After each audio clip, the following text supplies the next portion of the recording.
En el caso de la úlcera gástrica, el problema de repente ya no es tanto el HP, el problema es alteración o debilidad de las defensas de la mucosa contra una producción de ácido normal, ¿sí? Mientras que en la úlcera duodenal se espera que exista un incremento de la producción de ácido clorhídrico, en realidad en el estómago no se espera eso, se espera al contrario, de que la producción ácida sea normal. ¿Estamos? Se asocia a gastritis difusa, es decir, va a haber cambio, la úlcera gástrica va a comenzar a cambiar la mucosa a gastritis difusa, corporal atrófica y necesariamente no va a ser con cloro alto, ¿no? Esta gastritis difusa o corporal atrófica va a ser un fenotipo importante o fenotipo muy relacionado a futuro a adenocarcinoma. Este de repente es uno de los principales motivos por los cuales es importantísimo tratar las úlceras gástricas. ¿Ya? Esa úlcera gástrica, ¿dónde va a aparecer más frecuentemente? En la transición antrocorporal, ¿no? En cuerpo antro, ¿sí? Que es también una mayor zona de colonización cuando existe Helicobacter, ¿ya? Hay una mayor predisposición a zona de atrofia y mayor predisposición a aparecer metaplasia severa en esa zona. Es decir, cambios productos del daño, en este caso del desbalance defensivo que existe. ¿Qué más va a haber en la zona de las úlceras gástricas? Disrupción de la barrera de la mucosa, es decir, una abundante inflamación producto de esos agentes nocivos y va a haber disrupción de la barrera de la mucosa. ¿Quién es uno de los principales responsables de esto? Los antiinflamatorios, ¿sí? Pero por favor, eso de acá lo tengan muy presente, ¿ya? Su rol en injuria atópica ha sido descartada. Es decir, ¿qué quiere decir? Que por más cubierta entérica que le pongan a los antiinflamatorios, ¿sí? No va a disminuir la incidencia de úlcera gástrica. Doctor, tenés que tener esta aspirina de 500 miligramos de Bayer buenaza con una cubierta entérica. ¿Sí dicen o no? ¿Sí? Nos están mintiendo, creen que no entendemos, ¿no? La cubierta entérica no disminuye la posibilidad de que exista complicaciones, llámese úlcera gástrica. ¿Estamos? ¿Ya? ¿Por qué? Porque simplemente la acción buena que puedan tener las prostaglandinas a nivel de la mucosa son funciones sistémicas. ¿Estamos de acuerdo? ¿Sí? Acá lo importante no es que la aspirina o llámese cualquier AINE tenga contacto directo con la mucosa, sino la capacidad absorbida que tiene y su acción sistémica. Ese es el problema. Entonces, las prostaglandinas, ¿en qué nos van a ayudar? En regular el flujo sanguíneo de la mucosa, en regular una buena y correcta proliferación celular epitelial, ¿sí? Colabora en el sistema inmunológico de la mucosa, en una buena secreción de moco y bicarbonato y encima secreción basal de ácidos que sea la correcta. Sin embargo, cuando ustedes inhiben la prostaglandina, todos estos mecanismos se van a borrar. ¿Estamos de acuerdo? Se ha visto también que el óxido nítrico también está incidiendo, está también relacionado a una buena mucosa. ¿A qué? Al mantener un buen flujo sanguíneo, al estimular la secreción de muco y hacer o de repente facilitar una buena adherencia, perdón, a inhibir la adherencia de los neutrófilos en el caso de que exista un fenómeno inflamatorio. ¿Ya? Ahora, por eso es que, como parte de la terapia, bueno, todavía no llegan al Perú, no sé que se han llegado al Perú todavía, se están creando antiinflamatorios, ¿sí? Que tengan actividad tipo óxido nítrico. Por eso aparecen este de acá, ketoprofeno, rayita ON, diclofenaco, rayita ON, o la nitroaspirina. ¿Ya? En otros países ya se venden estos medicamentos, por si acaso. Acá en el Perú todavía no hay, ¿no? Debe ser muy caro, supongo. Ya llegarán, ¿sí? Hay que estar atentos nada más. Ahora, ¿qué puede predisponer a que un paciente tenga enfermedad úlcera gástrica por antiinflamatorios no esteroideos? Dosis altas, ¿sí? No me pasa otra, ¿no? La misma pastilla, ¿no? Tomo dos para que sea más rápido, ¿no? La clásica, ¿no? O si no, uso de dos o más, ¿no? ¿Qué has tomado? Diclofenaco. ¿Y cuántos tiempos has tomado? Hace media hora. ¿Te duele? Sí. Tómate un cloroprofeno. Otra hora después. ¿Duele? Sí, sigue doliendo. Ah, entonces, meloxicam, pues. ¿Pasa o no pasa? ¿Sí? Es bastante frecuente, ¿no es cierto? Entonces, el uso de dos o más antiinflamatorios también predispone a aparición de enfermedad seropéptica. Comorbilidades, ¿sí? Especialmente gástricas o antecedentes de úlcera gástrica también predispone a que aparezcan otras por el consumo de AINES.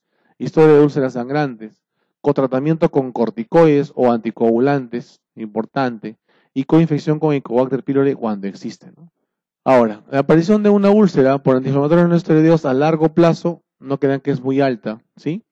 Se está hablando de esos pacientes reumáticos, ¿no? Que usan AINES por largo tiempo, ¿ya? A buena dosificación, bien controlados, la posibilidad de hacer una úlcera gástrica por AINES es bastante baja, ¿sí? Ahora, sí se ha visto epidemiológicamente que el Helicobacter también está relacionado, sin embargo, no es tan causal en el caso de las úlceras por antiinflamatorios no esteroideos, si colabora el daño de la mucosa por AINES. El fumador tiene el doble de prevalencia. Otro motivo más para dejar de fumar. ¿Estamos? ¿Qué va a hacer lo que va a pasar en los fumadores? Se incrementa la producción de ácido, problemas a nivel de reflujo gastroduodenal, disminuye la cantidad de prostaglandinas y disminuye el bicarbonato. Entonces, definitivamente, el tabaco también tiene otros factores deleterios contra el tubo digestivo. Otra cosa importante es de aquí, la enfermedad úlcera gástrica producida por el estrés, ¿no? ¿Alguno de ustedes ha hecho úlcera demostrada con endoscopía? Particularmente yo no, he hecho gastritis erosiva así, pero no he llegado a úlcera. Bueno, no hay tampoco van a decir. Pero el estrés es bastante relacionado, ¿no?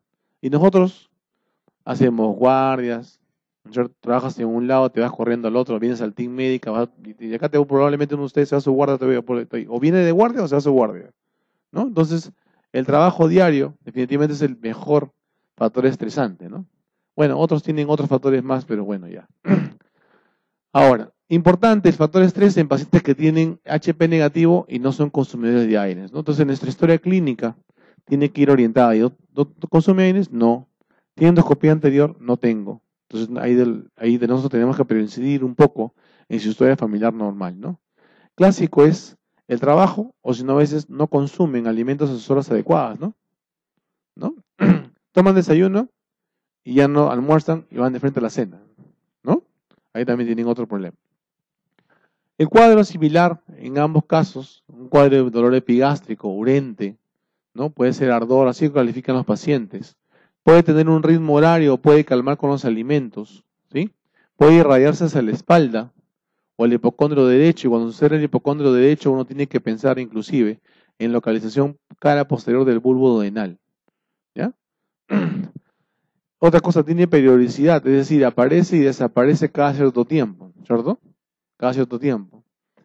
Si es que aparece náusea y vómito, ustedes tienen que pensar de que existe un probable fenómeno obstructivo. Recuerden ustedes que cuando esta úlcera, cuando cicatrice, va a jalar mucosa, va a ocasionar retracciones, ¿estamos de acuerdo? Entonces puede causar ciertos fenómenos pseudoobstructivos, ¿ya? La historia clínica nos va a ayudar bastante en lo que es la sospecha diagnóstica, y la endoscopía alta nos va a dar el diagnóstico, ¿sí? Vamos a dar el diagnóstico. ¿Cómo lo manejamos? Bastante se ha hablado de esto, dietas y estilos de vida. Sin embargo, no hay ventaja terapéutica. Se ha visto metaanálisis, ¿no? ¿Sabes que deja de comer ajíes, aderezos, ¿no es cierto? Come tus horas. ¿Se ha visto eso? Un ordenamiento en cuanto a la dieta, pero en grandes poblaciones no se ha visto un mayor efecto. Sin embargo, los pacientes sí lo refieren, ¿no? ¿No? Sí lo refieren. Entonces, de todas maneras, evitamos algunos, de repente, alimentos que puedan, de alguna manera, incidir en la inflamación en general de la mucosa gástrica. El horario adecuado debemos incidir. El paciente debe consumir sus alimentos a las horas adecuadas, una vez que el estómago está acostumbrado ya a eso, no cambiarle su horario, ¿ya? ¿Qué más usamos? Antagonistas H2. Sin embargo, estos H2, llámese ranitidina, por ejemplo, famotidina, simetidina ya no se usa mucho, han sido desplazados porque definitivamente los inhibidores de bomba de protones son mucho más efectivos. Sin embargo, tengan en cuenta esto, hipersecreción ácida de rebote, ¿ya? Es uno de repente los efectos colaterales que no es muy conocido, porque pensamos que son benignos, ¿no? Cuando están hospitalizados, 2 semanas, ¿qué ponen? No, hay que evitar la úlcera de estrés, omeprazol cada 12, ¿sí o no? Omeprazol cada 24. Y cuando se va de alta, se lo quitas. ¿Pasa eso o no? ¿No? Se lo quitas. Y a veces viene a la consulta, porque ya tú no lo ves, uno internado no lo ve, pero ahora ya lo vas a ver que vas a ser residente. Regresa a la consulta y el paciente, aparte de su molestia, doctor, ¿sabe qué? Después que hospitalizado me he quedado un dolor epigástrico. De verdad es bastante frecuente, ¿sí? Entonces, puede haber hipersecreción ácida de rebote, ¿ya? Idealmente, la forma de administrarlo es 30 minutos antes del desayuno, o sea, preferir en las mañanas. ¿Por qué? Porque cuando ustedes consumen el alimento, va a incrementar la cantidad de bombas activas a nivel de la mucosa gástrica. Y para ese momento que exista mayor cantidad de bombas gástricas, ya debemos tener niveles terapéuticos adecuados de inhibidor de bomba de protones. Si tú le das con el desayuno, entonces ya desde el desayuno, al momento que esté en la sangre en el tope, ya las bombas ya fueron usadas, pues ya. No tiene sentido. ¿Estamos? Debemos nosotros usarlo entonces indicado 30 minutos antes del desayuno. ¿Sí? Y el bloqueo de las bombas va a ser completo recién al tercer cuarto día de uso. Es decir, demora de hacer un efecto, ¿no?, ideal, completo, estos inhibidores de bomba de protones. ¿Qué más podemos usar? Misoprostol. Mira, misoprostol tiene indicación en enfermedad terapéutica y nada más. ¿Ya? Nada más. Es la única indicación que está aprobada por la FDA. No conozco otra. Ustedes tampoco, ¿no? La principal indicación del misoprostol y por qué lo usamos. Mira, preventivo de úlceras por consumo de AINES. Aquí es nuestro de repente principal opción. Y aquí viene una pregunta. Aquí entre nos, ¿ah? ¿Alguno de ustedes ha recetado misoprostol? Nadie lo va a jugar, muchachos, no se preocupen. ¿Alguno de ustedes ha recetado misoprostol? Les digo esto para decirles algo. Si usted receta misoprostol, su receta se va a quedar en la farmacia. Porque esa receta va a ir a la Digemit. Es un medicamento controlado, pero no está publicado. No es una receta especial, no es un estupefaciente. ¿Ya? Pero les cuento, para que sepan. Si ustedes alguna vez recetan misoprostol, obviamente con las buenas intenciones, entonces su receta se va a quedar en la farmacia. Entonces que no le llame la atención si su paciente regresa y les pide una nueva receta. ¿Por qué? Porque se la quitaron en la farmacia. ¿Ya? Les cuento, para que lo sepan. ¿Ya? Ahora, ¿dónde más es útil? En pacientes fumadores que no cicatrizan la úlcera o pacientes consumidores crónicos de alcohol. No es 100%, digamos, útil, pero sí nos va a servir bastante en el manejo de la enfermedad ulceropéptica en estos pacientes. El mayor efecto adverso del misoprostol es la diarrea. ¿Ya? Eso también tienen que tenerlo, por favor, en cuenta en estos pacientes. Ahora, sucralfato y bismutol o bismuto, también podemos usarlo, ¿no? Recuerden que el sucralfato lo que va a hacer es unirse a la mucosa dañada, ¿no?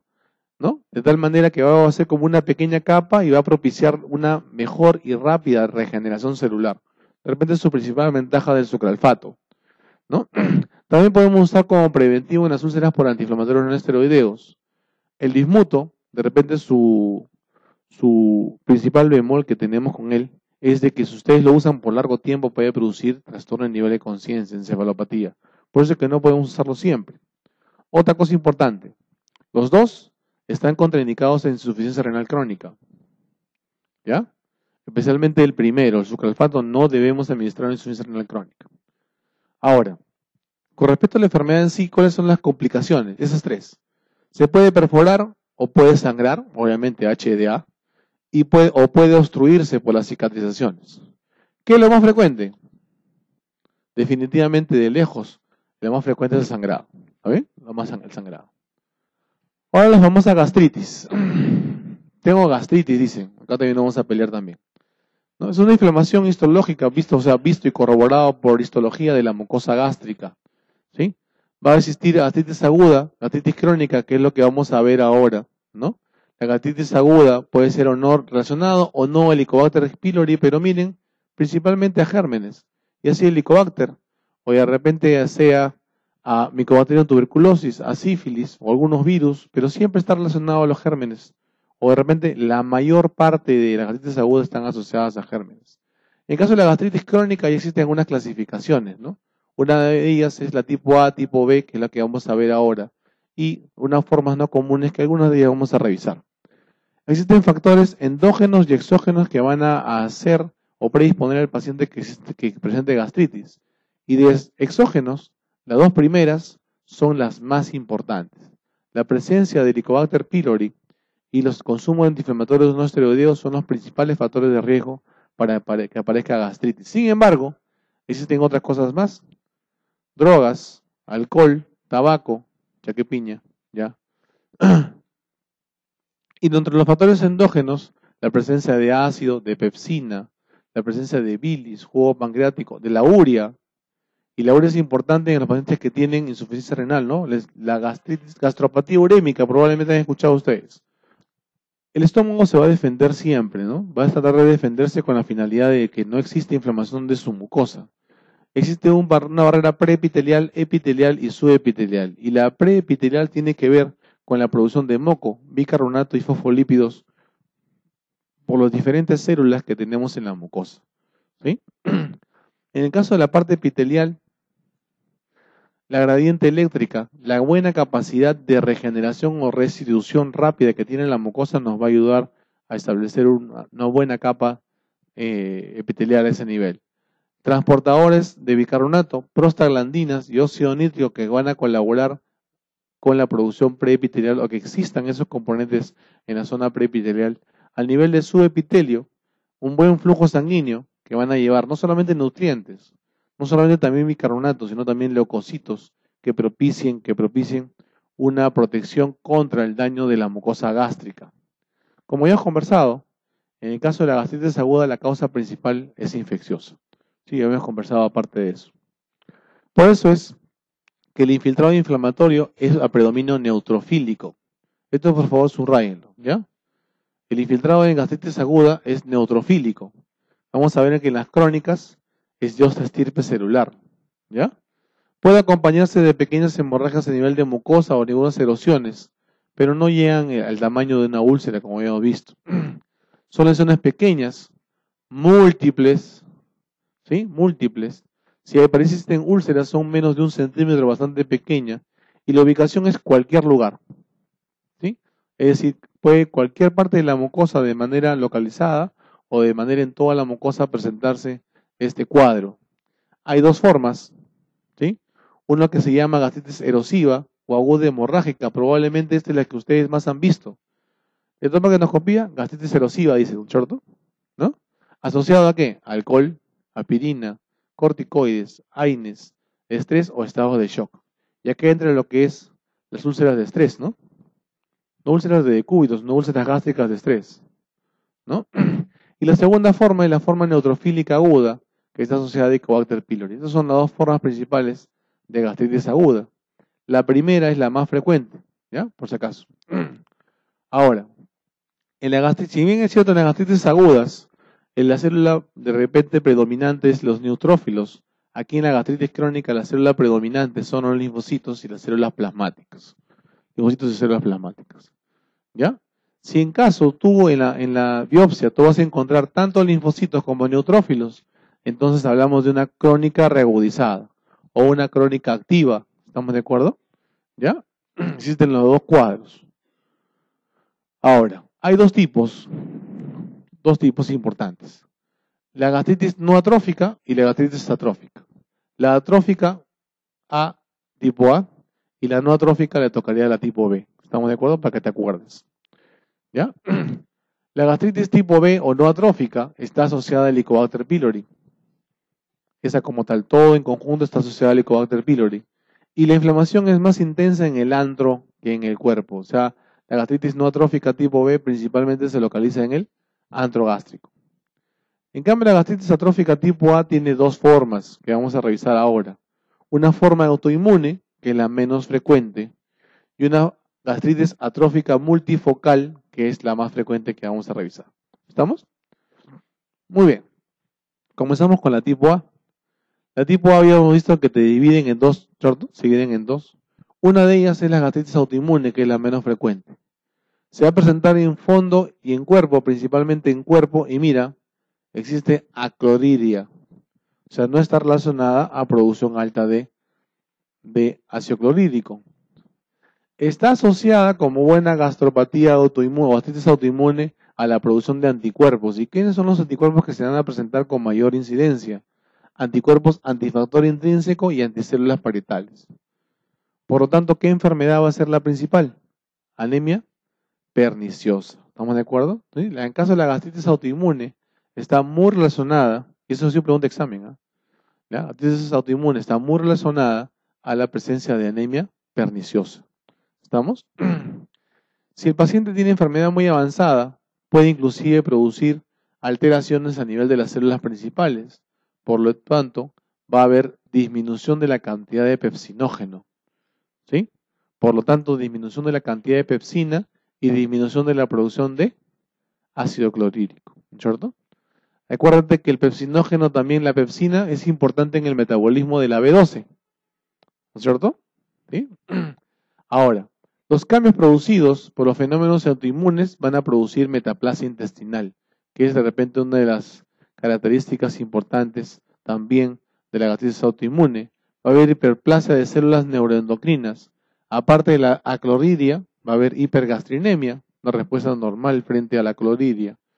Va a haber anemia por no absorción de hierro, porque no hay pepsina, y hay anemia por no absorción de la B12, ya que no hay factor intrínseco. ¿Estamos de acuerdo? Es factor intrínseco. Esta gastritis autoinmune se relaciona bastante al cáncer gástrico. Lo que tú ves aquí en este gráfico de acá es la mucosa gástrica normal. ¿Ya? Le he puesto ahí para que vean el tejido gástrico normal.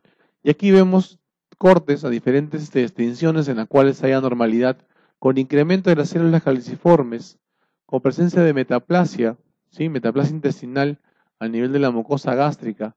Y acá distinguimos las dos cosas, tanto vemos metaplasia como vemos incremento de la cantidad de células caliciformes, ¿no?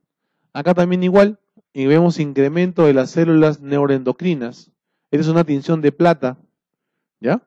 Entonces te acordarán en sus estudios de histología básica que las tinciones de plata me sirven para ver células de origen neurológico, ¿cierto? ¿Sí? Entonces, células neuroendocrinas se incrementan aquí, ¿ya? Y aquí también vemos metaplasia intestinal, aquí, ¿no? A nivel de tejido, con un abundante componente inflamatorio, en este caso, linfocitario. No te olvides, esta es mucosa normal, da diferencia, ¿no? Abismal.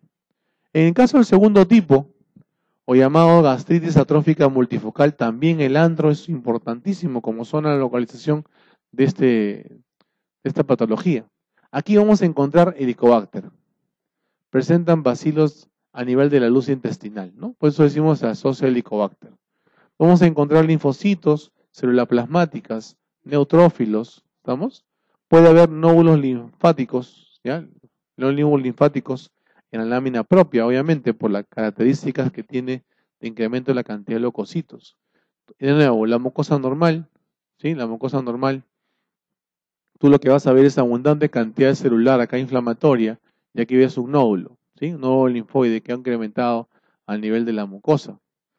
Aquí también igual un principal componente inflamatorio, predominio linfocitario, que es lo que se ve en esta gastritis atrófica multifocal. Y lo que vemos aquí es una tinción especial para ver gérmenes, ¿no? Aquí lo que usted ve acá en la luz es presencia de gérmenes, en este caso HP, ¿no? Que demostraría la presencia de este tipo celular. Otras formas importantes de gastritis son la gastritis reactiva, por ejemplo, que es por daño directo por el alcohol, antiinflamatorios no esteroideos o sales biliares o de la bilis. La característica es de que va a haber disminución de la cantidad de mucina a nivel del moco, a nivel gástrico, ¿sí? Es bastante frecuente en pacientes que tienen reflujo duodenal, disfunción pilórica o que tienen gastritis, o sea, cirugía gástrica previa, ¿no? Lo han operado por algún motivo del estómago, ¿sí? Entonces va a haber gastritis reactivas. O también va a haber gastritis linfocítica, que es un poco más raro, que hay infiltrado linfocitario mucho más denso de lo que hemos visto en la lámina, en las figuritas anteriores, ¿ya? Está relacionado, ¿sí? Está relacionado a enfermedad celíaca, ¿ya? Y el infiltrado va a encontrarse en cuerpo y antro, no tanto en antro, sino más que todo en cuerpo. Y el linfocito de repente característico de esta gastritis es el CD8, ¿ya? CD8, como linfocito característico. En cuanto al Helicobacter, voy a ir despacio porque acá no lo tienen ahí, ¿no? El Helicobacter es un germen microerófilo, es gran negativo, crece lentamente. No lo tienen, ¿cierto? Voy a ir despacio entonces acá, ¿sí? Para que lo vayan copiando. O hasta el último. Al último, la última hoja. Tampoco hasta la última hoja. Entonces vamos despacio entonces, ¿sí? El Helicobacter pylori entonces es un germen microerófilo, es gran negativo, de crecimiento lento, tiene una forma helicoidal y tiene abundante cantidad de flagelos, como vimos en esa figurita de color verde, ¿sí? De color verde. Es importante su detección por todas las cosas que hemos visto antes, ¿no? Porque está asociado no solamente a HDA, está asociado también a lo que se refiere a úlcera péptica, está asociado a lo que es gastritis, y vamos a ver después que también está asociado a cáncer gástrico, ¿no? Tenemos varios exámenes que podemos nosotros de repente usar para finales de motivos de diagnóstico. Hay, por ejemplo, serología, ¿no? El cual vamos a detectar inmunoglobulina A e inmunoglobulina G para el Helicobacter. La característica de la serología es esta, que cae post tratamiento. Se lo tratas y la inmunidad cae, ¿sí? Doctor, pues se supone que es inmunoglobulina G de por vida. No, pues no funciona eso en el HP, ¿sí? Entonces, si te reinfectas, de nuevo vas a producir anticuerpos. ¿Estamos de acuerdo? ¿Sí? Entonces, se van a relevar con la reinfección del paciente. ¿Hasta cuánto tiempo puede demorar en caer los anticuerpos? 6 meses, ¿sí? 6 meses. ¿Qué más vamos a de repente usar como método diagnóstico? El aire expirado, ¿cierto? ¿Sí? ¿Qué va a pasar? De nuevo con lo que habíamos conversado. El Helicobacter pylori tiene una enzima que se llama ureasa. Va a transformar la urea. Entonces tú le vas a dar urea marcada a este paciente y lo que va a hacer es transformar la urea y va a ser eso detectado. Vamos a confirmar la erradicación 4 semanas post tratamiento, en el cual no debe haber transformación de la urea en estos pacientes. La prueba de ureasa en biopsia, que también se puede realizar, ¿sí? Que es un método bastante rápido, práctico, pero necesitamos una biopsia de por medio, es decir, endoscopías de control. La histología, que es la prueba gold estándar. Todo paciente con enfermedad ulceropéptica, todo paciente con gastritis debe ser biopsiado con la finalidad de encontrar el Helicobacter pylori, ¿ya? Ahora, doctor, yo me hice una endoscopía porque de mono, pues, ¿no? Y le dije al endoscopio que me haga biopsia y me encontraron el Helicobacter pylori. La pregunta es, ¿lo tratan? ¿Sí o no? Mucosa normal, ¿eh? Pero tengo HP positivo. No se trata, ¿estamos de acuerdo? Si no, tenemos que tomar todos los tratamientos. Si la prevalencia es bastante alta. ¿Estamos? No se trata. El cultivo es lento, hemos dicho acá crecimiento lento, ¿sí? Y hay otros, de repente, exámenes menos usados que podemos usar para el diagnóstico, como por ejemplo el PCR o el EcoBlot, ¿no? O el CLOT test, en el cual vamos a detectar inmunoglobulina G. ¿Estamos? Repitiendo de repente de nuevo, la parte histológica es bastante importante porque tiene una excelente sensibilidad y especificidad, ¿ya? El test de ureasa rápida, el cultivo, pero que el problema es que el cultivo es bastante lento, por eso no se usa de manera rutinaria, ¿no? La reacción de cadena polimerasa también la usamos, no es tan frecuente, generalmente nos quedamos con la histología. Acá, anticuerpos, ya habíamos conversado de los anticuerpos que van a ser producidos por el organismo tipo inmunoglobulina A y inmunoglobulina G. Nuestro problema es de que van a caer, ¿no es cierto? Van a caer. Por eso no son recomendados luego de la terapia por Helicobacter pylori. ¿Estamos de acuerdo? No se recomienda su uso. Porque nos pueden confundir, ¿no? De repente hemos dicho que hasta el 6º mes, al 3er mes le tomo su control y sigue positivo y me voy a confundir. Al diagnóstico de repente nos puede ayudar. El test de urea, el test de aliento de la urea, ¿sí? También lo usamos con la finalidad de reconocer este Helicobacter. Y test de antígenos fecales que acá en realidad no usamos con mucha incidencia, ¿no?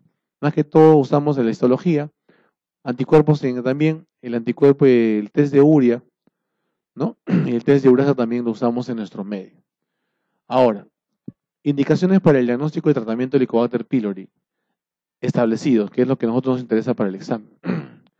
Enfermedad ulceropéptica activa, ya sea gástrica o duodenal, es indicación, diagnóstico y tratamiento. ¿Sí? Historia de úlcera péptica no previamente tratada de Helicobacter pylori, también igual. Presencia de linfoma MALT, que es un linfoma de bajo grado, como vamos a ver después. Presencia de Helicobacter luego de resección en un cáncer, también es importante que ustedes hagan tratamiento, ¿sí? O dispepsia, presencia de dispepsia, dependiendo eso de que la prevalencia del HP. Entonces, como ustedes ven acá, todos de alguna manera tienen antecedentes o sintomatología clínica, ¿sí? El paciente sano con HP positivo no se trata, ¿ya? Controversial el resto, ¿sí? Dispepsia ulcerosa, reflujo gastroesofágico, pacientes que usan antiinflamatorios no esteroideos, anemia por deficiencia de hierro no explicada, o pacientes que tengan riesgo alto de cáncer gástrico, no está del todo establecido si deben o no usar tratamiento para Helicobacter pylori. ¿Qué medicamentos ustedes usamos? Probablemente ustedes conocen el esquema de omeprazol, claritromicina y amoxicilina, ¿cierto? Es recomendado por la OMS, que tiene que dar en sus cabecitas, y es tratamiento de elección, ¿ya? Tratamiento de elección. Tratamiento por 7 días, omeprazol, claritromicina, amoxicilina, 7 días de tratamiento, y es el que debe estar. ¿Qué otros medicamentos pueden ustedes combinar? Miren, bismuto, ¿sí? Bismuto. ¿Qué otro medicamento pueden ustedes usar? Furazolidona, ¿ya? Esos son los medicamentos que ustedes pueden cambiar en el esquema, ¿ya? Furazolidona. ¿Qué más pueden usar? Tetraciclina. Lastimosamente las tetraciclinas en nuestro medio ya están casi desfasadas, ¿no? Entonces, también pueden usar tetraciclinas, ¿ya? Entonces, alrededor de esos medicamentos van a estar ustedes, dependiendo, ejerciendo su esquema terapéutico. Insisto, terapia de elección, omeprazol, claritromicina, amoxicilina. Ahora, ustedes me van a decir, doctor, hay estudios en los cuales ya han cambiado el omeprazol por pantoprazol o esomeprazol, ¿no? Y según los estudios, la posibilidad de reinfección por HP es menor en el uso de esomeprazol. Cierto, hay estudios, todavía no hay un gran metaanálisis al respecto, ¿ya? Así que esperaremos el metaanálisis, ¿ya? Ahora, ¿qué otra patología tenemos de revisar? Síndrome de Zollinger-Ellison, perdón. Ellison. Clásicamente, el síndrome de Zollinger-Ellison tiene una triada característica: enfermedad ulceropéptica, hipersecreción ácida gástrica y tumor productor de gastrina, que es lo que nosotros tenemos que descubrir. La localización, 50% a nivel duodenal, luego la otra localización es pancreática. Se va a ser predominantemente en mujeres de 2 a 1, perdón, en hombres, perdón, de 2 a 1. La edad media de aparición, quinta década de la vida. Y la localización del tumor va a tener que ver con este triángulo del gastrinoma o triángulo de Passaro, ¿ya? El cual tiene 3 vértices. Un vértice está en la unión del cístico con el colédoco. El otro vértice está a la altura de la unión de la segunda y tercera porción del duodeno. Y el tercer vértice se encuentra a nivel del cuello pancreático. Entonces se forma un triángulo. ¿Me dejo entender? ¿Sí? ¿Ya? Entonces, de repente en dibujito se ve mucho mejor que el gráfico, de repente un poco más nítido, ¿no? Entonces el dibujito nos ayuda bastante en identificar el triángulo de Passaro. Y ahí es donde nosotros tenemos que investigar en la parte histológica. ¿Qué van a saber? ¿Qué vamos a ver como parte de los cambios que ocurren por el Zollinger-Ellison? La mucosa gástrica va a estar más engrosada. Ustedes ven que prácticamente no hay criptas, ¿no? Muy diferente a lo que aparece como vimos en la lámina, como hace 5 o 6 láminas. Hay incremento de estas células que son un poquito más azules que el resto, son células parietales, ¿sí? Se incrementa la población de células parietales. Ustedes saben que las células parietales se encargan de la producción de ácido clorhídrico, ¿cierto? De ácido clorhídrico. Y también incrementan, bueno, en este caso no se ve, las glándulas fúngicas. Entonces tienen un cuadrito en el cual van a aparecer los tumores que tienen que ver con la producción, tumores gastrointestinales que producen hormonas, ¿no? Y me interesa el gastrinoma, que está muy relacionado al Zollinger-Ellison. Miren la tasa de malignidad, 60%. La posibilidad que se malignice o que esté asociado a una neoplasia, en el caso de Zollinger-Ellison, es bastante alta, ¿sí? Especialmente se va a relacionar con este tipo de neoplasia endocrina múltiple, o también llamadas MEN, ¿no? También llamadas MEN. La incidencia menos mal es baja, ¿sí? La incidencia es bastante baja. Bien, ¿cuál es de repente el mejor indicador de malignidad? Porque el tumor puede existir, ¿eh? Existe, ustedes lo van manejando, inclusive pueden extirparlo, pero hasta ahí no, de repente nos da señales de ser de repente muy invasor, de tener un mal pronóstico, ¿no? En cambio, el mejor indicador de malignidad, esto sí nos debe llamar la atención, es la aparición de metástasis. Generalmente las metástasis son a nódulos linfoides cercanos o a nivel hepático, ¿sabe? Y como les había mencionado, este Zollinger-Ellison se va a asociar a neoplasia endocrina múltiple tipo 1. Y en el MEN1 son 3 patologías. Uno es tumor productor de gastrina. Segundo, tumor a nivel hipofisiario, tumor o hiperplasia pituitaria.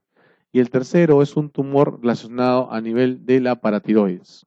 ¿Estamos? Tumor productor. Por lo tanto, no solamente va a haber hiperproducción de ácido clorhídrico, sino va a haber alteración a nivel del calcio, ¿cierto? A nivel del calcio. El signo clínico más común, que nos va a hacer pensar en esta enfermedad, es la aparición de enfermedad úsero-péptica. Y el lugar más común es el bulbo duodenal. ¿Ya? El bulbo duodenal. Puede haber diarrea en estos pacientes, si hasta la mitad del 50% de los casos con presencia de esteatorrea. Puede haber reflujo gastroesofágico, ¿no? Que no necesariamente está relacionado a la hiperproducción de gastrina. ¿Cuándo debemos sospechar de un Zollinger-Ellison? Cuando existe úlcera duodenal no asociada ni a Helicobacter pylori ni a presencia de AINES. Es decir, la biopsia nos va a ayudar. Segundo, úlcera duodenal asociado a diarrea. Esta combinación también nos debe hacer pensar en un Zollinger-Ellison. Tercero, úlcera péptica refractaria o que tenga ERGE o reflujo gastroesofágico severo. También es otra posibilidad diagnóstica.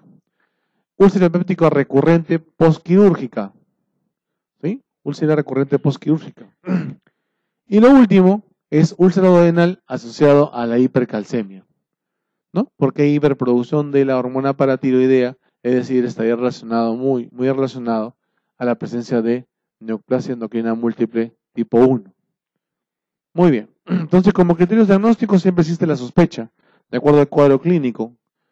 Y nosotros lo que vamos a hacer es dosar dos cosas. Primero, hipersecreción ácida. ¿Cuánto tiene que haber de secreción ácida? Mira, si en caso el paciente no es operado, más de 15 miliequivalentes por hora. Eso ya se considera hipersecreción ácida.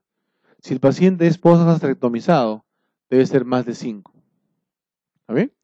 Entonces, con eso ya es un indicativo de que existe una sobreproducción de ácido clorhídrico en nuestro paciente. Segundo, dosamos gastrina y debe estar más de 1000.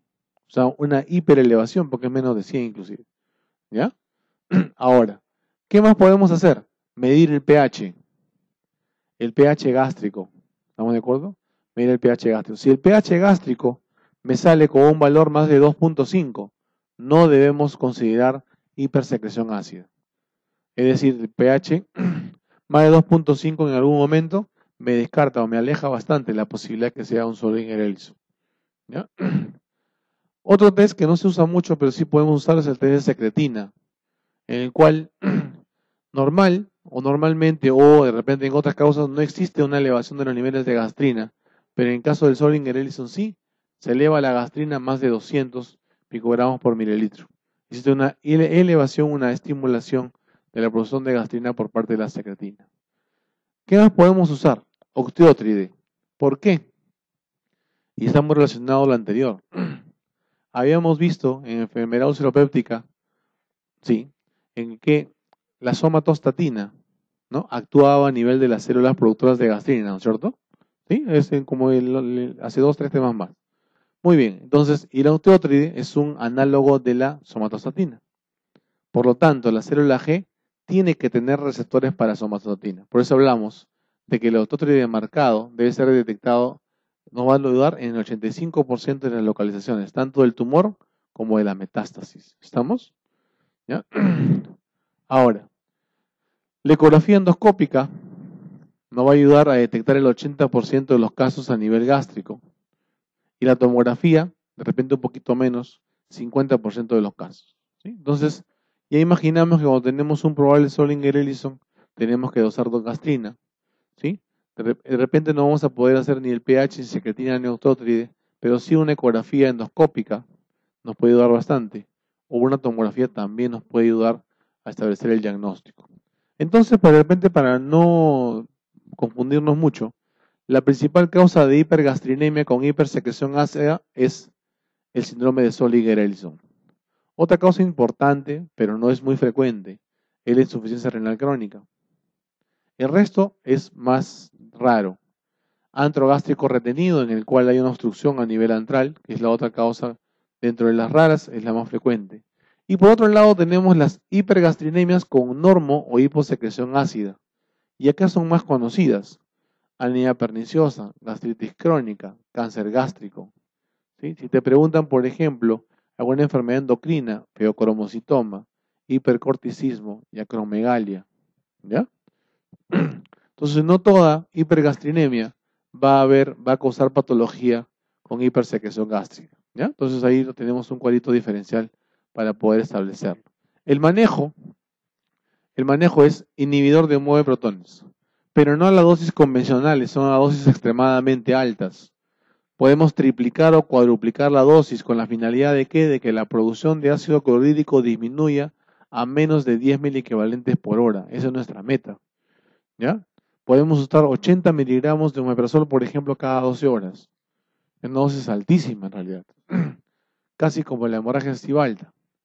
Ahora, la somatostatina y el osteotride, que tú ya sabes que son bloqueadores de la producción de gastrina, nos pueden ayudar. Sin embargo, recuerda que es un tumor. Produce gastrina en forma descontrolada. ¿Estamos? Por eso no siempre nos van a ayudar, pero en algunos pacientes tienen utilidad. La cirugía nos va a ayudar no en todos los casos, mira. Solo el 30% son curados. ¿Sí? ¿Por qué? Porque probablemente el tumor tiene otras pequeñas localizaciones que aún no son detectadas. ¿Ya? Definitivamente la idea es sacar el tumor, ¿no? Especialmente cuando el tumor mide menos de 5 milímetros, es importante la conducta quirúrgica. Ahora bien, en lo que se refiere a cáncer gástrico, en el mundo, el tumores gástricos son la segunda causa más importante, ¿sí? Y es también la segunda causa más común de muerte relacionada al cáncer. En el Perú es el cáncer más frecuente en varones y el tercer lugar en mujeres, según el INEM. ¿Ya? En el caso de mujeres, lo primero es la parte mama y útero, o cuello uterino, vamos a ponerlo así. Y la incidencia va a aumentar conforme aumentamos en la edad y por encima de 50 años. Existe también un riesgo incrementado en pacientes que tengan nivel socioeconómico bajo y tiene de repente algunos factores importantes a tener en cuenta. Alimentos ricos en nitratos, nitritos y aminas secundarias. O sea, la rica parrilla, ¿sí o no? ¿No? ¿Cierto? ¿No? Las carnes ahumadas. Ten cuidado. Consumo de carnes y verduras en conservas. Y acá hablan mucho de lo que se refiere a conservantes, los elementos químicos que están metidos en las conservas. Consumo alto de sal.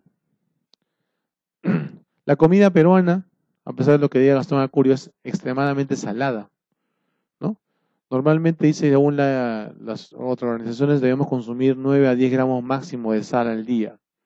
Sin embargo, en la comida peruana tiene 12 a 15 gramos de sal, ¿no? Para que tengan una idea de lo que estamos consumiendo, ¿no? Entonces, tenemos un riesgo alto por ese lado, ¿no? Ahora, y este consumo alto de sal está relacionado mucho a gastritis atrófica, que ya saben ustedes que está considerada como una lesión premaligna, ¿no? El riesgo va a disminuir con el consumo de frutas y vegetales frescos, qué chévere, ¿no?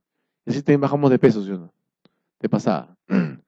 Antecedente familiar es importante, ¿sí? El primer grado de consanguinidad tiene 2 veces mayor incidencia, ¿ya? Así que ahí tenemos que tener en cuenta para nuestros antecedentes familiares en el caso de las historias clínicas. La infección por Helicobacter pylori también está relacionada a cáncer gástrico y esta relación es más intensa en pacientes jóvenes. Y la localización generalmente es distal, o sea, a nivel del antro, ¿ya? No es muy común a nivel gastroesofágico ni a nivel del cardias, ¿sí? Más importante a nivel del estómago distal. La anemia perniciosa también es un factor que está relacionado a la presencia de cáncer gástrico 2 a 3 veces. La apogastrectomía también, especialmente cuando tiene antecedente de cáncer gástrico, ¿no? Donde la causa de la gastrectomía es cáncer gástrico. La presencia de pólipos adentomatosos, la presencia de gastropatía hipertrófica, también llamada enfermedad de Menetrier, la hipoclorhidria, esos consumidores de ranitidina crónica, sin receta médica, ¿ya? Y bueno, cuadro raro, enteropatía perdedora de proteínas. Acá me falta uno, grupo sanguíneo A, ¿ya? El grupo sanguíneo A tiene mayor predisposición epidemiológicamente, ¿ya? Epidemiológicamente, más predisposición a presencia de cáncer gástrico. La gran mayoría, por no decir casi todos, el 95% son adenocarcinomas, ¿ya? Después vienen los linfomas, que es la segunda causa más frecuente, y el resto son más raros, carcinoides, sarcomas, que son mucho más frecuentes. El cáncer distal, no te olvides que está muy relacionado a la infección crónica por el Helicobacter pylori, ya vamos diciéndolo 2 veces, así que habrá que tenerlo en cuenta, ¿ya? El cáncer proximal, en pacientes blancos de zona de baja prevalencia, baja prevalencia del Helicobacter pylori, es asociado a esto, reflujo crónico y esófago de Barrett. ¿Sí? Entonces, la fisiopatología, de repente el factor de riesgo, tanto en cáncer distal como en cáncer proximal, va a cambiar. Mientras uno es Helicobacter pylori, La otra es la enfermedad por reflujo y el esófago de Barrett. No te olvidemos de esto, la rinitis plástica, en el cual no va a haber mucho tumor, lo que va a haber es una mucosa casi plana, ¿no es cierto? Casi plana en la endoscopía, que representa el 10% de los adenocarcinomas. Bien, en el caso de los adenocarcinomas existen varias clasificaciones. Una de ellas es la clasificación de Lauren, el cual nos va a diferenciar en tumor gástrico o adenocarcinoma de tipo intestinal o de tipo difuso. Y ustedes tienen un cuadrito ahí, el cual más o menos habla de las características de tanto de uno como otro importantes. Mientras en el tipo intestinal sí predomina el sexo masculino, en el tipo difuso no hay diferencia de sexo. ¿Sí? Mientras en el tipo intestinal es epidémico, son factores externos, en el otro es endémico, y mira, acá está importante y lo remarcan, determinado genéticamente, en este caso el grupo sanguíneo A. En el caso intestinal está frecuentemente asociado al antro. En cambio, el tipo difuso se encuentra más que todo frecuentemente a nivel del cuerpo gástrico. ¿Ya? En crecimiento vegetante, y este de acá es invasivo, este va por debajo, ¿no? La diseminación es infrecuente, no es tan frecuente, ¿sí? Generalmente a nivel del peritoneo. En cambio, el tipo difuso es frecuente su diseminación, ¿no? Y ahí encontramos esas células llamadas en anillo de sello. ¿Estamos? Las metástasis son nodulares, generalmente a nivel cercano, ya dijimos que son raras. Las otras son difusas, inclusive puede ser a distancia, ¿ya? El cáncer temprano o early cancer, el tipo elevado en el caso del intestinal, en cambio es plano y deprimido en el tipo difuso. Por lo tanto, en el caso del tipo intestinal, en el caso de cáncer avanzado, se está relacionado a los estadios iniciales del Borman, ¿no? Borman 1 y 2, y en el difuso, estadios avanzados en estadio 3 y 4. Mientras el intestinal tiene mejor pronóstico, el difuso, el pronóstico es desfavorable, ¿cierto? Esto no nos olvidemos, en el cual la mucosa gástrica en el transcurso del tiempo, ya sea por factores externos o por presencia de Helicobacter, va a ir adaptándose a los cambios, produciéndose gastritis crónica, gastritis atrófica, metaplasia intestinal. De ahí, a partir de ahí, la displasia del cáncer gástrico siempre es presente, siempre existe como factor de riesgo. Este cuadro, por favor, sí se lo aprenden, ¿ya? Ya se lo aprenden, ese continuum se lo van aprendiendo. Ahora, en cuanto a la sintomatología clínica, bueno, clásica puede ser muy variada, ¿no? Puede ser asintomático inclusive. Puede haber dolor epigástrico, llenura precoz, balonamiento abdominal, puede haber dispepsia. En caso de lesiones avanzadas ya comienza a haber pérdida de peso, náuseas, vómitos, anorexia, inclusive puede palparse masa abdominal, ¿no? Uno cuando lo examina, el paciente no se ha palpado nada, pero ustedes cuando lo examinan está delgado y se palpa la masa a nivel epigástrico, ¿no? Cuando el compromiso es antropilórico o antralopilórico por separado, a veces puede aparecer vómitos, ¿no? En el caso del compromiso del cardias, la aparición de dispepsia, sintomatología de mala digestión es bastante frecuente, ¿no? Puede haber que haya sangrado, entonces puede presentarse anemia microcítica, puede haber que haya compromiso local, cercano a nivel del páncreas, colon, vasos, riñones e hígado.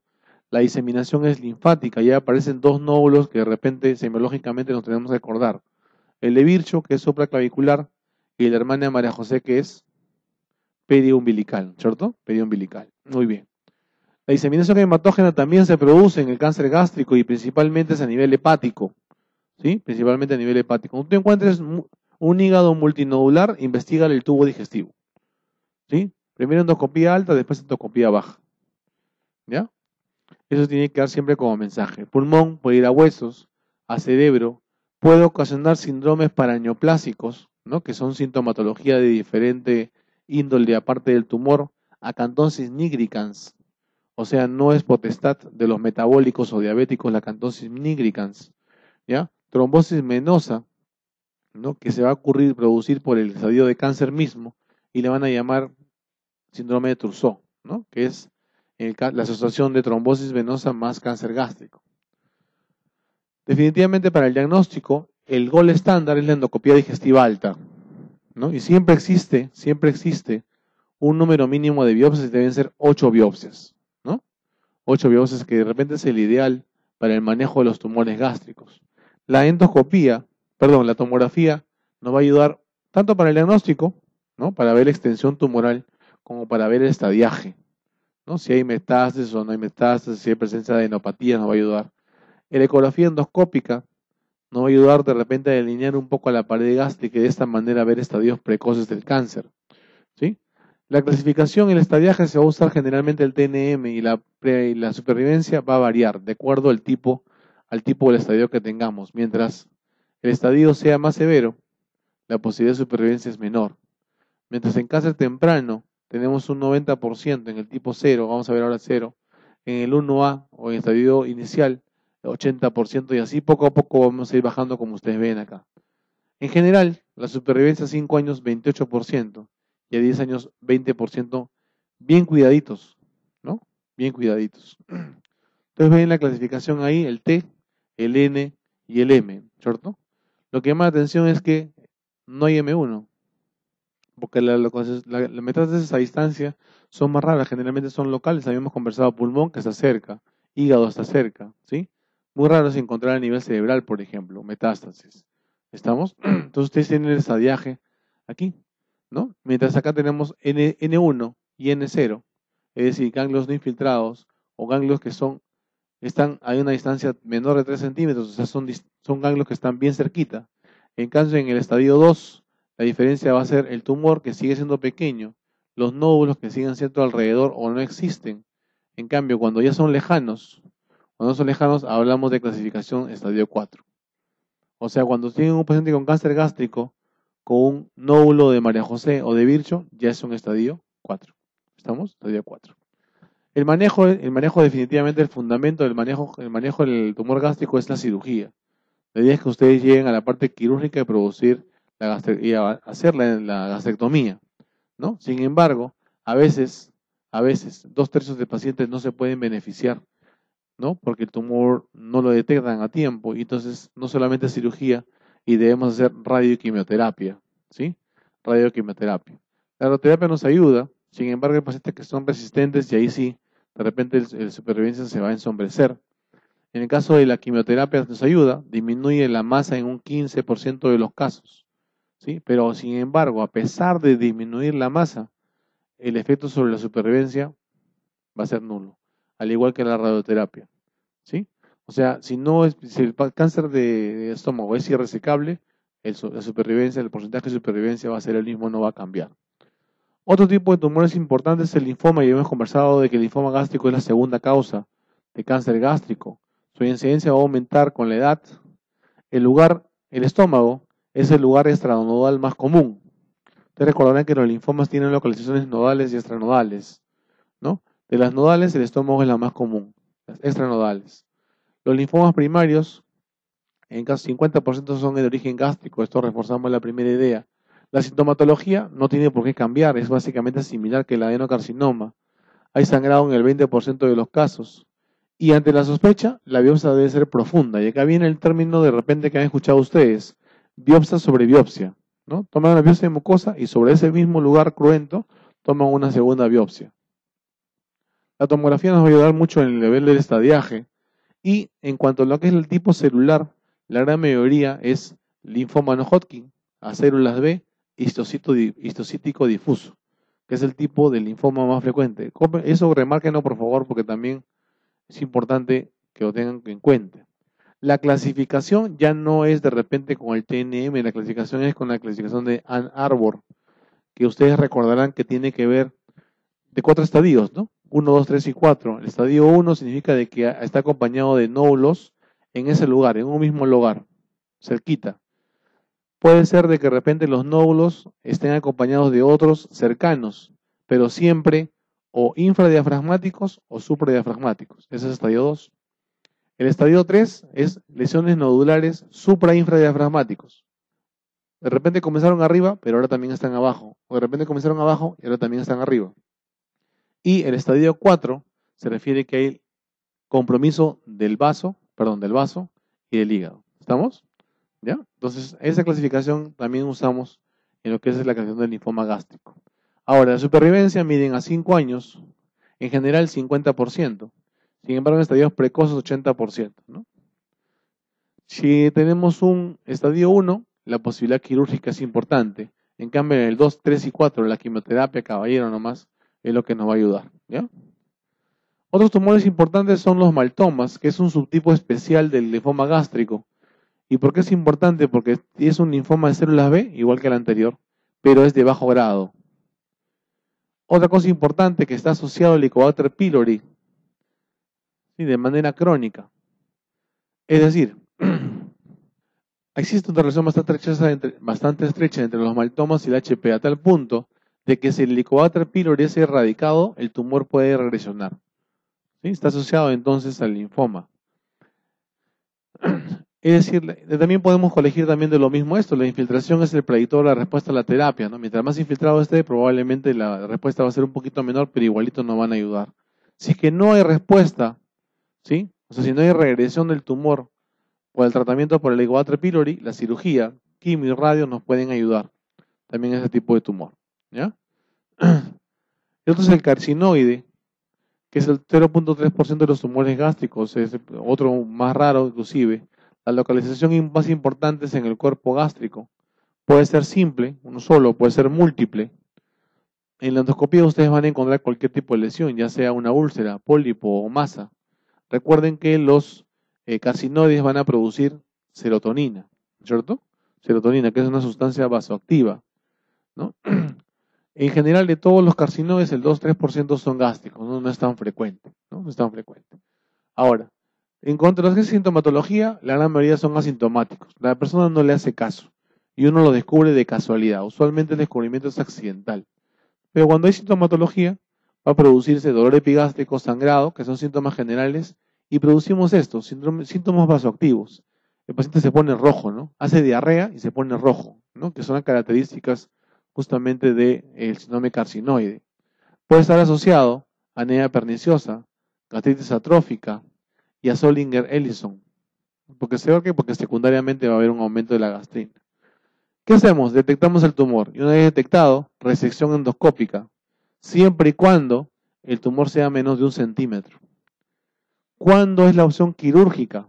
Cuando el tumor es más de 1 centímetro, cuando hay más de 5 lesiones o ese que lo sacamos por endoscopio ha recrudecido o ha recurrencia. ¿Estamos? ¿Ya? Y otro también le quise agregar ahí, tumores metastásicos. ¿Qué tumores van a producir metástasis al estómago? ¿No? Porque bien fácil es del estómago para el mundo, ¿sí o no? No hay que ver ahora de afuera para adentro, ¿no? El melanoma maligno es el más frecuente. Esto sí le pueden preguntar, ¿ya? Remárquenlo. Sin embargo, siempre tengan en cuenta mama, pulmón, ovario, testículo, hígado, colon y parótida. En ese orden, ¿sí? Pero este de acá, sí, por favor, márquenlo. Melanoma maligno es el tumor que más frecuentemente da metástasis a estómago. Ahora, en pacientes código, siempre hay que tener en cuenta el sarcoma de Kaposi, ¿no? A pesar de que ha disminuido la incidencia gracias a los antirretrovirales, hay que tener en cuenta la posibilidad de que exista un sarcoma.